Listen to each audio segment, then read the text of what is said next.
Hello बच्चों, स्वागत है आपका अपने YouTube चैनल MW सर पर। तो आइए बच्चों, हम आपको पढ़ा रहे हैं प्रकाश का परावर्तन, रिफ्लेक्शन ऑफ लाइट।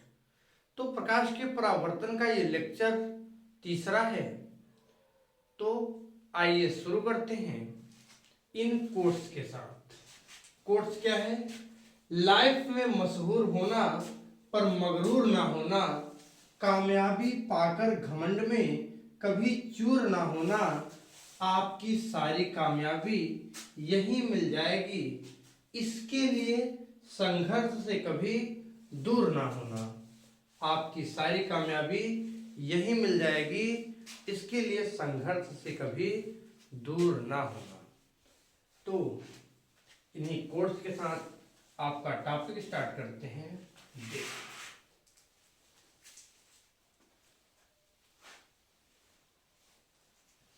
देखिए बच्चों, हम आपको पढ़ा रहे हैं प्रतिबिंब का बनना। क्या बनना? इमेज फॉर्मेशन पढ़ा रहे हैं, प्रतिबिंब का बनना, जिसमें हमने आपको सबसे पहले कौन सा लेंस पढ़ा रहे हैं, कौन सा दर्पण पढ़ा रहे हैं? हम आपको पढ़ा रहे हैं अवतल दर्पण। अवतल अवतल दर्पण इंग्लिश में कहते हैं कनकेव कनकेव मिरर। क्या कहते हैं? Concave mirror. तो इसमें हमने सबसे पहले आपको बताया कि जब वस्तु को अनंत पर रखा जाता है तो प्रतिबिंब कहाँ पे बनती है? मुख्य फोकस पे बनती है। फिर दूसरी कंडीशन बताए कि जब वस्तु को वक्रता केंद्र से कुछ दूरी पर रखा जाता है तो प्रतिबिंब कहाँ बनता है? फिर हम आपको बताए जब वस्तु को वक्रता केंद्र पर रखा जाता है तो प्रतिबिंब वक्रता केंद्र पर ही बनता है, समान आकार का बनता है। फिर हम बताए कि जब वस्तु को वक्रता केंद्र और मुख्य फोकस के मध्य रखा जाए तो प्रतिबिंब कहाँ बनेगा? फिर दिखाए थे आपको कि अगर मुख्य फोकस पर वस्तु को रखा जाए तो प्रतिबिंब अनंत पर बनेगा। आज उसी का छठा है अवतल दर्पण में। क्या है? 5 हो गए थे, छठा नंबर है जब वस्तु को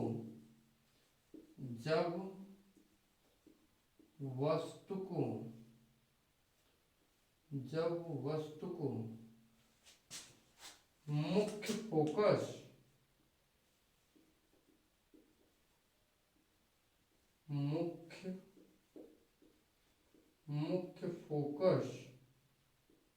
एवं ध्रुव के मध्य रखा जाए। ध्रुव के मध्य रखा जाए। देखिए, बहुत स्पेशल केस है। When object placed between focus and pole, मुख्य फोकस और पोल के मध्य रखा जाए। दर्पण कौन सा है? अवतल दर्पण का लास्ट स्टेप है। अवतल दर्पण में दर्पण के बाहरी भाग में क्या होता है? कोटिंग होती है। ठीक, ये क्या है? ये है प्रिंसिपल एक्सिस, मुख्य अक्ष। ये क्या है? ध्रुव है। ये क्या है? फोकस है। ये क्या है? सेंटर ऑफ कर्वेचर है। तो कह रहा है कि जब वस्तु को मुख्य फोकस और ध्रुव के मध्य रखा जाए, यहां पे रखा जाए, तो ये जाएगी ऐसे जाएगी और दर्पण से टकराने के बाद मुख्य फोकस से होकर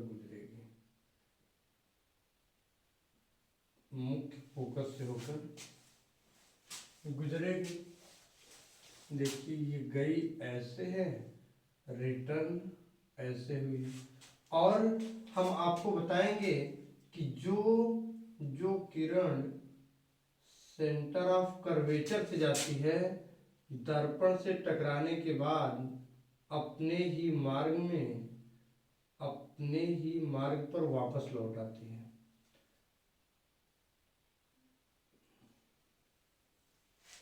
दर्पण से टकराने के बाद अपने ही मार्ग पर वापस लौट आती है। देखिए,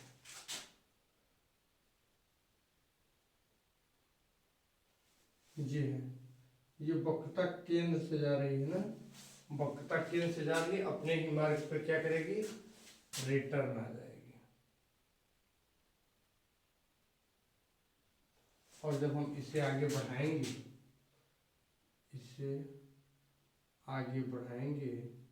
तो ये यहाँ पे क्या करेगी, मिल जाएगी। ये देखिए, ये इमेज बन गई। देखिए, वस्तु लिए थे आप यहाँ पे, प्रतिबिंब बन रहा है पीछे। देखिए, नॉर्मल अवतल दर्पण में जो प्रतिबिंब बनता है वो कैसा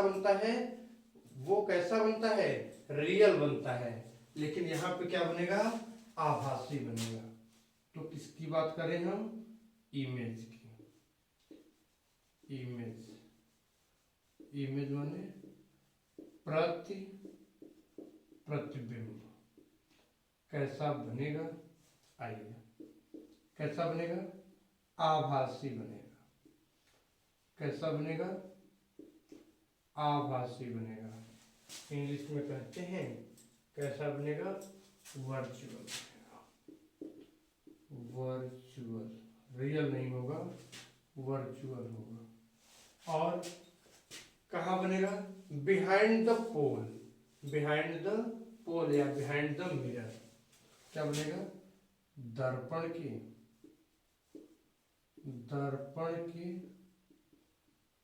पीछे बनेगा, दर्पण के पीछे बनेगा,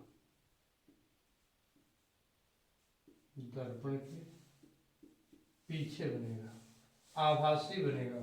वस्तु छोटी सी है, प्रतिबिंब बड़ा है, बड़ा आकार का बनेगा, लार्ज साइज, बड़ा आकार। कैसा बनेगा, बड़े आकार का बनेगा। और देखिए, ऐसे वस्तु ली गई है, प्रतिबिंब सीधा बनेगा। कैसा बनेगा, सीधा बनेगा। प्रतिबिंब कैसा बनेगा, सीधा बनेगा। ठीक है, इरेक्ट होगा। तो इस प्रकार से क्या बन गया, आभासी बन गया ना। ये एक स्पेशल केस है कि जब वस्तु को मुख्य फोकस और ध्रुव के मध्य रखा जाता है तो अवतल दर्पण में भी आभासी प्रतिबिंब बन सकता है, जबकि अवतल दर्पण में बनता कैसा है प्रतिबिंब, वास्तविक बनता है, सिर्फ इसी केस को छोड़कर। तो आइए हम आपको पढ़ाते हैं। अवतल दर्पण समाप्त हुआ, अब हम आपको पढ़ाएंगे क्या, कन्वेक्स मिरर, उत्तल दर्पण। क्या पढ़ाएंगे, उत्तल दर्पण। उत्तल दर्पण, कन्वेक्स मिरर,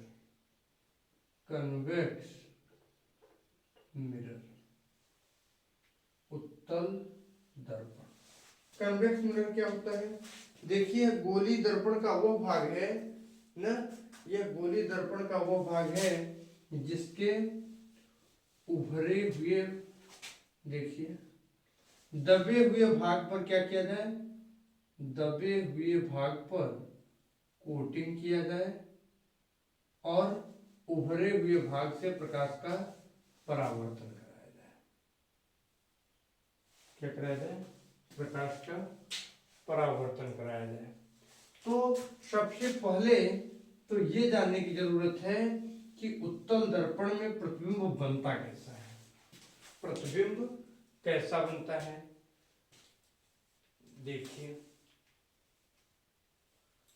उत्तल दर्पण में देखिए प्रतिबिंब हमेशा आभासी बनेगा। कैसा बनेगा? आभासी बनेगा। आभासी को क्या कहते हैं? वर्चुअल बनेगा। कैसा बनेगा? वर्चुअल बनेगा, आभासी बनेगा। और कैसा बनेगा? सीधा बनेगा। कैसा बनेगा? सीधा। सीधा को कहते हैं इरेक्ट। कैसा होगा? इरेक्ट होगा। और कैसा होगा? छोटा आकार का बनेगा। कैसा बनेगा? छोटा आकार का बनेगा। छोटा आकार का मतलब है स्मॉल साइज। कैसा प्रतिबिंब बनेगा? छोटी आकार का बनेगा। ठीक है। Image form by convex mirror is always virtual, erected और स्मॉल साइज। तो आइए एक एक केस करके हम स्टडी भी कर लेते हैं। तो सबसे पहले स्टडी करते हैं कहाँ पे? जब वस्तु को इनफाइनाइट पे रखें, अनंत पर रखें। पहला केस है जब वस्तु को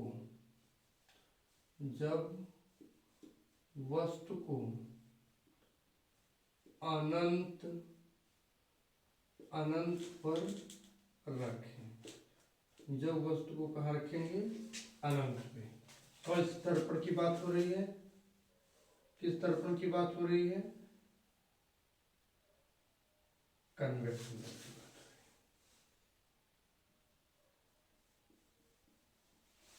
रही है। देखिए ये क्या कर रहे हैं? कोटिंग कर रहे हैं। ठीक। ये क्या है?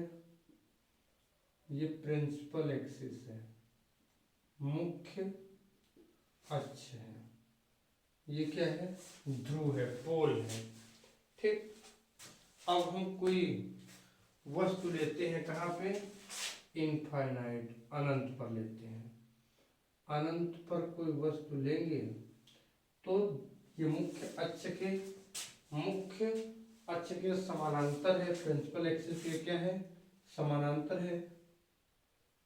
दर्पण से टकराने के बाद ऐसे रिटर्न चली जाती है लेकिन उत्तल दर्पण में आभास होता है। आभास ये होता है कि ये जो किरण है मुख्य फोकस से आ रही है। कहाँ से आ रही है? मुख्य फोकस से आ रही है। ठीक। फिर देखिए ये ऐसे जाएगी, दर्पण से टकराने के बाद अपने मार्ग पर वापस लौट आएगी। आभास होगा कि मुख्य फोकस से आ रही है। क्या आभास हो रहा है? मुख्य फोकस से आ रही है। तो देखिए इमेज कैसी बनेगी? इमेज कैसी बनेगी? प्रतिबिंब कैसा बनेगा? देखिए प्रतिबिंब बनेगा। देखिए प्रतिबिंब कहाँ पे बनेगा? मुख्य फोकस पे बनेगा। कहाँ बनेगा? मुख्य फोकस पे बनेगा।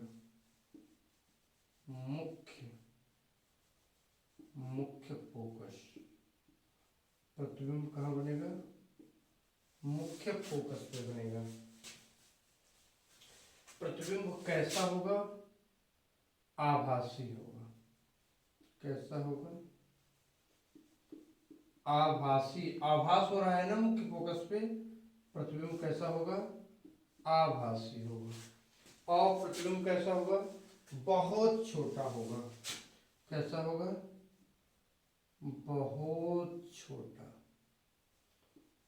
बहुत छोटा, वेरी स्मॉल साइज। और प्रतिबिंब कैसा होगा? प्रतिबिंब सीधा होगा। कैसा होगा? सीधा होगा। प्रतिबिंब कैसा होगा? सीधा होगा। ठीक है, ठीक है। तो ये बातें आपको समझ में आ गई, इसको लिख लीजिए। फिर हम एक केस बताते हैं कि जब हम वस्तु को कहाँ रखें। When object placed at anywhere on the principal axis, मतलब मुख्य अक्ष के कहीं पर भी रख दें, तब क्या होगा उसके बारे में दिखाते हैं। लिख लिया आप? लिख लिए? समझ में आ गया कि नहीं? उम्मीद है आपको समझ में आ गया। आइए अगला केस।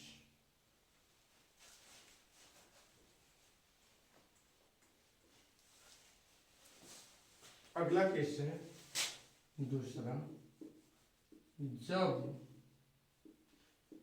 जब वस्तु को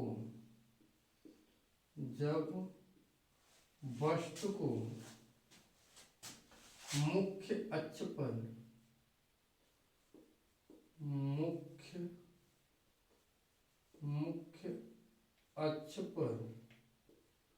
कहीं भी रखा जाए,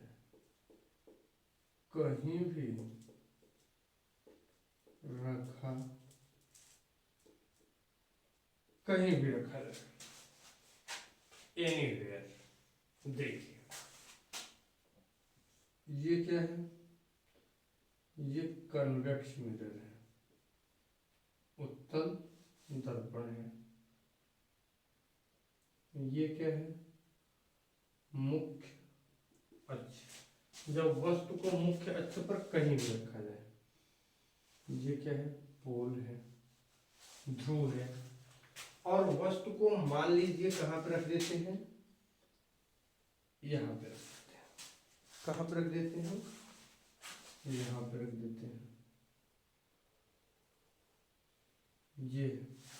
ये क्या है? वस्तु है। ये मुख्य अक्ष के समानांतर जाएगी और दर्पण से टकराने के बाद अपने ही मार्ग पर वापस लौट जाएगी, लेकिन आभास होगा कि यह बात मुख्य फोकस से हो रहा है।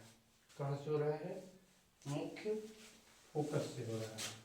और यहीं पे वक्रता केंद्र भी है, और एक किरण सीधा वक्रता केंद्र पर जाएगी। कहाँ पे जाएगी? वक्रता केंद्र पर जाएगी, जो टकराने के बाद अपने ही मार्ग पर क्या करेगी? वापस लौट आएगी। क्या करेगी? अपने ही मार्ग पर वापस लौट आएगी।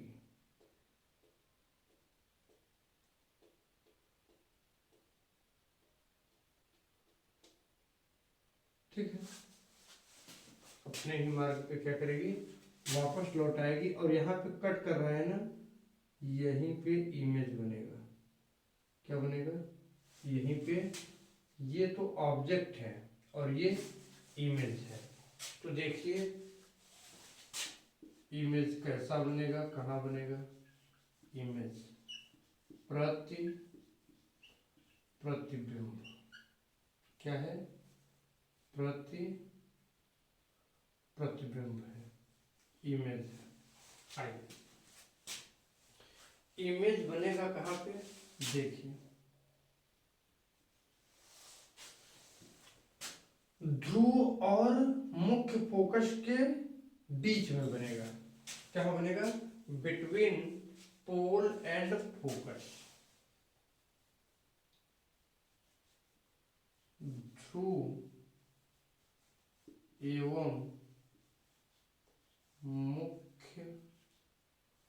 मुख्य फोकस, ध्रुव एवं मुख्य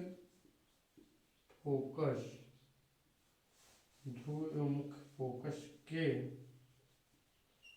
मध्य बनेगा। मध्य बनेगा। कैसा बनेगा? कैसा बनेगा? सीधा बनेगा। जैसे लिया गया है वैसे ही बनना है। कैसा होगा? सीधा होगा। कैसा होगा? देखो वस्तु बड़ी थी, छोटा बनेगा। कैसा बनेगा? छोटा बनेगा। और क्या है? सीधा बनेगा, छोटा बनेगा और आभासी बनेगा। क्या बनेगा? आभासी बनेगा। कैसा बनेगा? आभासी बनेगा, वर्चुअल बनेगा। ठीक है, तो इसको लिख लीजिए। उम्मीद है ये बातें आपको समझ में भी आ गई, समझ में आ गई ना। आइए अब हम आपको नई हेडिंग पढ़ाते हैं। नई हेडिंग क्या है, इसको लिख लीजिए। लिख लिए? देखिए,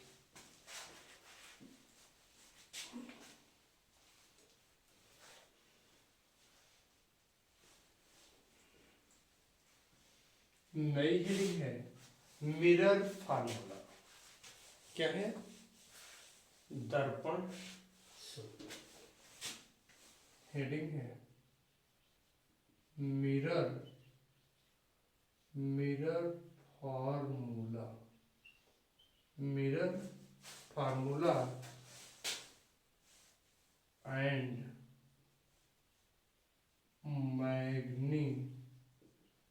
magnification. Mirror formula and magnification.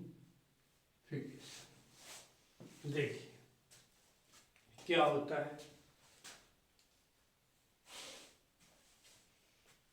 गोली दर्पण के लिए देखिए, स्फेरिकल मिरर के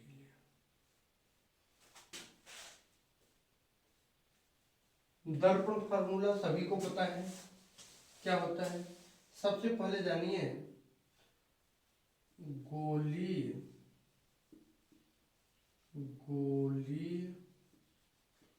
दर्पण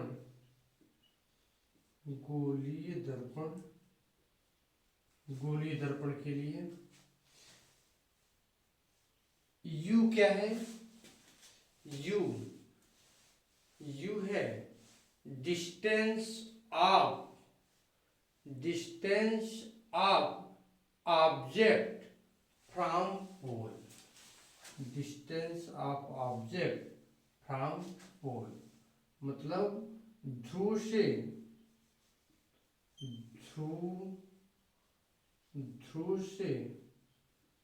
वस्तु की दूरी। ध्रुव से वस्तु की दूरी। बी क्या है? Distance of image from pole. ध्रुव से, देखिए समस्त दूरियां ध्रुव से नापी जा रही हैं। ध्रुव से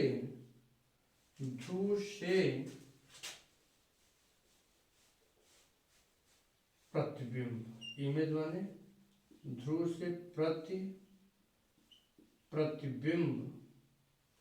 ध्रुव से प्रतिबिंब की दूरी। ध्रुव से प्रतिबिंब की दूरी।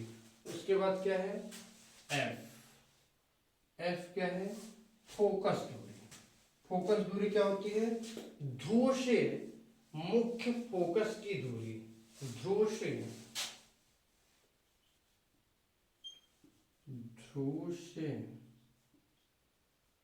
मुख्य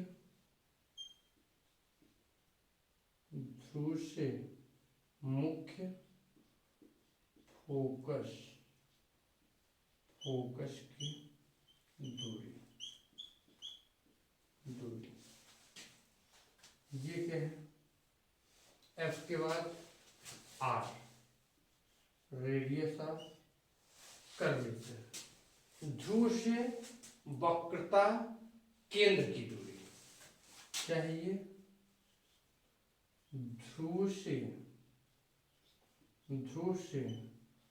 वक्रता केंद्र की दूरी। ये जानना बहुत जरूरी है, तभी आप फार्मूले में इसका मतलब समझ पाएंगे। समस्त दूरियां ध्रुव से नापी जाएंगी, ये बात हमने अगले लेक्चर में ही बता दिया था। अब उसके बाद क्या है, ओ है। ओ क्या है, ओ है साइज ऑफ ऑब्जेक्ट, मतलब ऑब्जेक्ट माने वस्तु, वस्तु, वस्तु का आकार।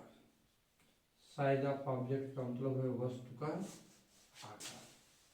आई क्या है, साइज ऑफ इमेज, प्रतिबिंब का,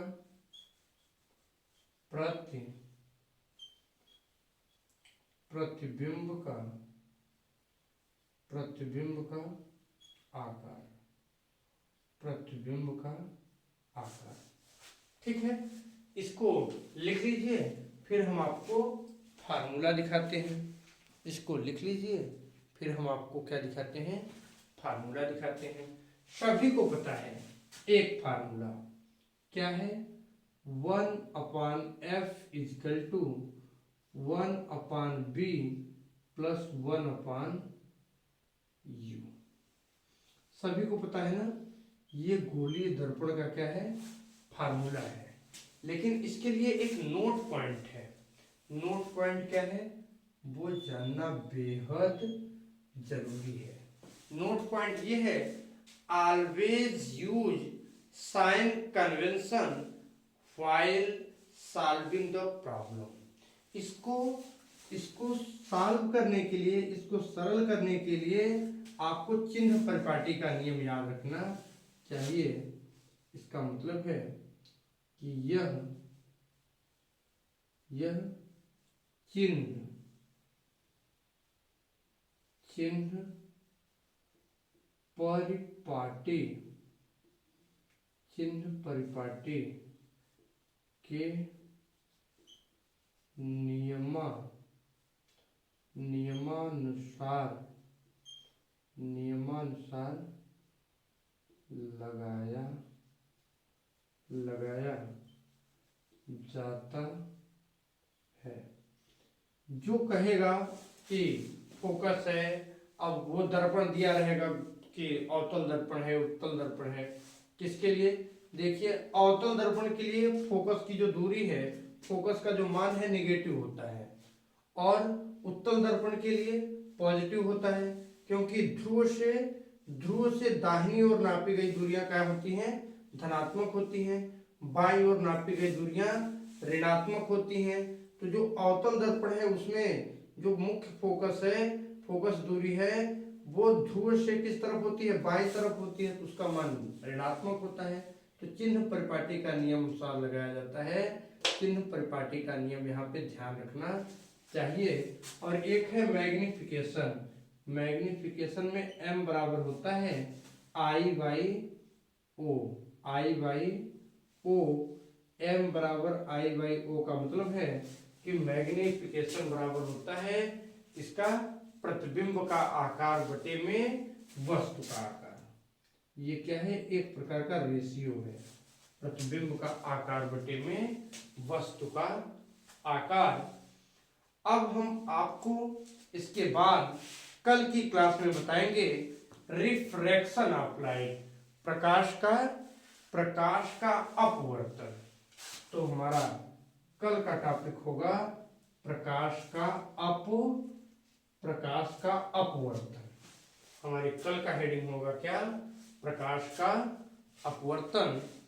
तो आज की क्लास यहीं तक। स्ट्रगल से कभी डरना नहीं चाहिए, क्योंकि यह भी एक कहानी है जो सक्सेस होने के बाद सबको बतानी है। तो आज की कहानी यहीं तक। कल हम आपको स्टार्ट करेंगे रिफ्रैक्शन ऑफ लाइट, प्रकाश का अपवर्तन। तो प्रकाश के परावर्तन, उम्मीद है आपको बहुत अच्छे से समझ में आया होगा। ठीक है, और इसके जो प्रॉब्लम होते हैं, ये हम न्यूमेरिकल प्रॉब्लम आती है आपके यहाँ बोर्ड के पेपर में, तो इसको हम करा देंगे। ठीक है, उसका सेपरेट लेक्चर बना के, और ऐसे लेक्चर हम डाले भी हैं, ऑब्जेक्टिव टाइप क्वेश्चन जो पूछता है तो ये बताया जाएगा। तो आज की कहानी यही समाप्त होती है। हमारी आपकी मुलाकात होगी नेक्स्ट लेक्चर में। धन्यवाद।